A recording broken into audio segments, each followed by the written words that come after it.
ઘર ફક્ત ઈંટ પથ્થરોથી નથી બનતું. ઘર બને છે સપના, સુરક્ષા અને આત્મસન્માનથી.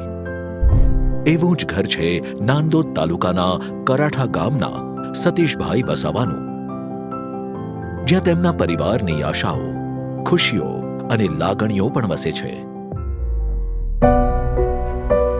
પહેલાં પરિસ્થિતિ એટલી ખરાબ હતી. ચોમાસાની ઋતુમાં જ્યારે વરસાદ ચાલુ હોય તે ટાઈમે છત પરથી પાણી ટપકતું હતું. જીવાતો આવી જતા હતા, ઝેરી જીવાતો, દેડકા છે, પછી સાપ સાપલે એવું બધું આવી જતા હતા જીવાતો. ઘરના બધા મેમ્બર મારા જે બાળકો છે, વડીલોને એ બધા બીમાર પડી જતા હતા.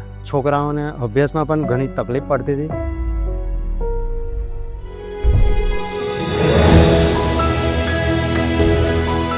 ભારતના લાખો પરિવારોનું પોતાના ઘરનું સપનું સાકાર કરવાના શ્રી નરેન્દ્રભાઈ મોદીના નિર્ધારનું મૂર્તિમંત રૂપ એટલે પ્રધાનમંત્રી આવાસ યોજના. 2022-23માં આ મકાન માટે સહાય માટે ફોર્મ ભર્યું. 1,20,000ની મને સહાય થઈ. અત્યારે હું મારું પાકું મકાન બનાવી લીધું છે.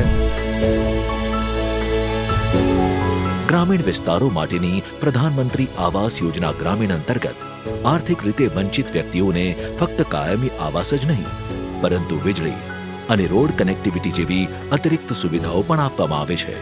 પાકા મકાનમાં મને સંડાસ બાથરૂમની વ્યવસ્થા પણ થઈ ગઈ છે. વીજળી પણ મને 24 કલાક મળે છે. બાળકોએ શાંતિથી ભણે છે ઘરમાં. મારો પરિવાર પણ ઘરમાં ખૂબ ખુશ છે. આ વાત ફક્ત સતીશભાઈની નહીં, પરંતુ એ તમામ લોકોની છે જે આજે ગર્વથી માથું ઊંચું કરીને કહી શકે છે, હવે મારી પાસે પણ ઘર છે.